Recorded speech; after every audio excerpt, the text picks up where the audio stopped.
चल तेज हो गई है। जल्द मंत्रिमंडल का बड़ा बदलाव देखने को मिल सकता है। योगी कैबिनेट में कई नए चेहरे शामिल हो सकते हैं। मंत्रिमंडल में 2 ब्राह्मण चेहरों को शामिल किया जा सकता है। सूत्रों के हवाले से बड़ी जानकारी। योगी कैबिनेट में 2 ओबीसी नेताओं को भी जगह मिलेगी। सूत्र ये कह रहे हैं एक दलित और एक महिला चेहरे को शामिल किया जा सकता है।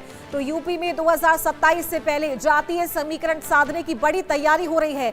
बिहार मंत्रिमंडल विस्तार के बाद बीजेपी की यूपी पर नजर है। तो यूपी में कैबिनेट विस्तार को लेकर हलचल तेज हो गई है। योगी कैबिनेट में जल्द ही बड़ा बदलाव देखने को मिल सकता है। योगी कैबिनेट में 6 नए चेहरे शामिल किए जा सकते हैं। 2027 चुनाव से पहले यूपी में बीजेपी ने बड़ी तैयारी शुरू कर दी है। तो राज्य में जातीय समीकरण साधने की तैयारी हो रही है और इसी के तहत योगी मंत्रिमंडल में 2 ब्राह्मण चेहरे शामिल हो सकते हैं। साथ ही 2 ओबीसी नेताओं को जगह मिल सकती है। एक दलित नेता और एक महिला चेहरे को भी शामिल किया जा सकता है। तो उत्तर प्रदेश में ब्राह्मणों को और ओबीसी को एक डिसाइडर वोट बैंक के तौर पर देखा जाता है। थोड़ा सा अगर पीछे जाएं और देखें तो इससे पहले कांग्रेस के द्वारा भी जो सम्मेलन है वो किया गया था।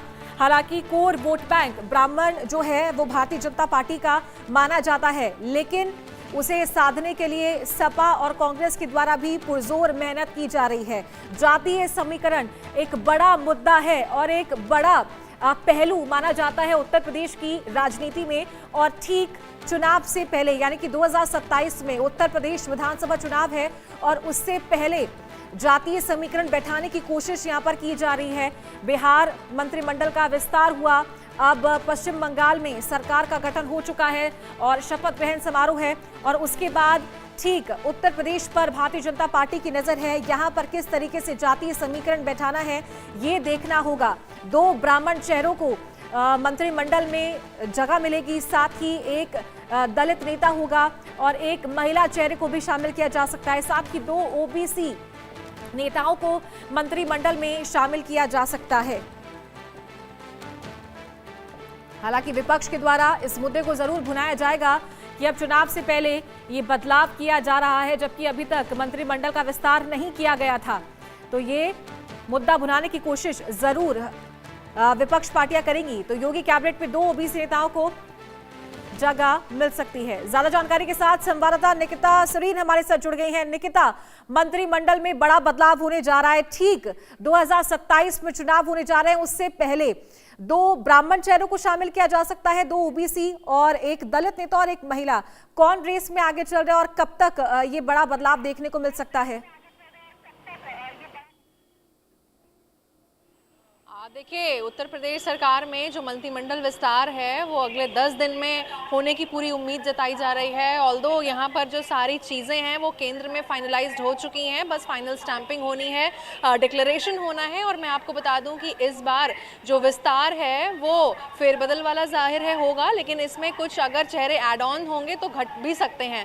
साफ तौर पर यहाँ महिलाओं को प्राथमिकता देने की बात हो रही है, जिसमें मैं आपको बता दूँ पूजा पाल का नाम और साथ ही कृष्णा पासवान का जो नाम है वो लगातार चल रहा है। जाट चेहरों में अगर मैं बात करूं, भारतीय जनता पार्टी के एक्स स्टेट प्रेसिडेंट हैं भूपेंद्र सिंह चौधरी सबसे ज्यादा पक्के दावेदार बताए जा रहे हैं इस बार विस्तार के।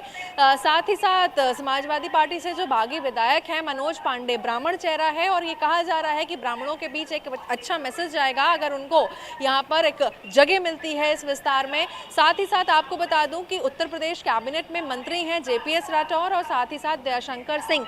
ऐसा भी कहा जा रहा है कि जो उनका इन दोनों में से किसी एक नाम का प्रमोशन भी किया जा सकता है। तो ये तमाम जो अटकलें हैं, ये भी बताया जा रहा है कि 6 मंत्री फिलहाल बनाए जा सकते हैं इस विस्तार को लेकर के, जिसमें महिला चेहरों को तवज्जो जरूर मिलेगा, जिसमें पूजा पाल और कृष्णा पासवान का नाम आपसे ऑलरेडी जिक्र किया मैंने। और साथ ही साथ अगर मैं मनोज पांडे की बात करूं, ब्राह्मण चेहरा है। साथ ही साथ जो अगर ex president Bharatiya Janata party के भूपेंद्र सिंह चौधरी, उनकी बात करें 2022 में ऑलरेडी वो कैबिनेट मंत्री थे और उसके बाद पद से इस्तीफा देने के बाद से प्रदेश अध्यक्ष बनाया गया था उनको।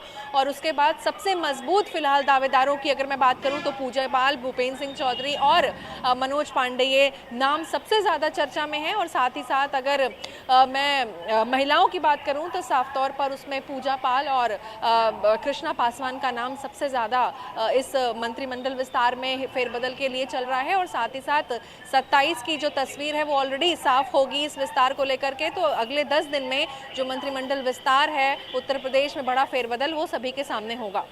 बिल्कुल। और साथ ही ब्राह्मण एक डिसाइडर वोट बैंक है, हम इसी की चर्चा कर रहे थे। और इससे अगर पहले देखें तो फिर चाहे से वो समाजवादी पार्टी हो या कांग्रेस हो, दोनों ही पार्टियों ने ब्राह्मणों को साधने की कोशिश की थी। और अब जब ये चर्चा है कि इन्हें मंत्रिमंडल में शामिल किया जा सकता है तो इस मुद्दे को विपक्ष के द्वारा अच्छी तरीके से भुनाने का काम किया जाएगा। निकिता, निश्चित तौर पर ब्राह्मण चेहरे की अगर मैं बात करूं तो इस बार मनोज पांडे का नाम, समाजवादी पार्टी से बागी विधायक भी हैं, उनका नाम चल रहा है। और ये भी कहा जा रहा है कि उनको अगर मंत्रिमंडल विस्तार में जगह मिल गई तो ब्राह्मणों के बीच में अमंग जो एक मैसेज जाता है वो भी अच्छा जाएगा। जाट चेहरों में भूपेंद्र सिंह चौधरी का नाम, जिस तरीके से मैंने आपको बताया, दलित ऑलरेडी देखा जाए तो हर वर्ग के नेता, बड़े चेहरे ऑलरेडी सरकार के पास हैं। लेकिन फिलहाल अगर मैं प्रमोशन की बात करूं तो यहाँ पर भी जो दो चेहरे हैं, अगर दया शंकर सिंह अभी इस वक्त परिवहन मंत्री का जो डेजिग्नेशन है वो होल्ड कर रहे हैं। साथ ही जेपीएस राठौर की अगर मैं बात करूं, पश्चिम बंगाल में ऑलरेडी वहां पर थे और जिस तरीके से जीत में कहीं ना कहीं उनका भी एक अहम भूमिका बताई जा रही है। कहा जा रहा है इन दोनों में से एक नाम का प्रमोशन भी हो सकता है। और इन सबके बीच में जो फेरबदल है, यहाँ पर कुछ नाम के हटने की भी बात आ रही है कि कौन कौन से ऐसे विभाग हैं जिनके जो मंत्री हैं वो हटाए जा सकते हैं। लेकिन फिलहाल इस बार एड ऑन की जो संख्या है वो ऑलरेडी 6 बताई जा रही है। लेकिन फिलहाल देखना ये होगा कि जो पूरी लिस्ट है वो ऑलरेडी केंद्र में पहुंच चुकी है और केंद्र से हरी झंडी में मिल गई है, बस ऐलान होना बाकी है। तो एक लंबे समय से जो टल रहा कैबिनेट एक्सपेंशन है, विस्तार है, वो 15 मई तक फिलहाल कहा जा रहा है कि पूरी प्रक्रिया हो चुकी है और ऐलान भी हो जाएगा। ठीक है, शुक्रिया आपका निकिता ये जानकारी देने के लिए।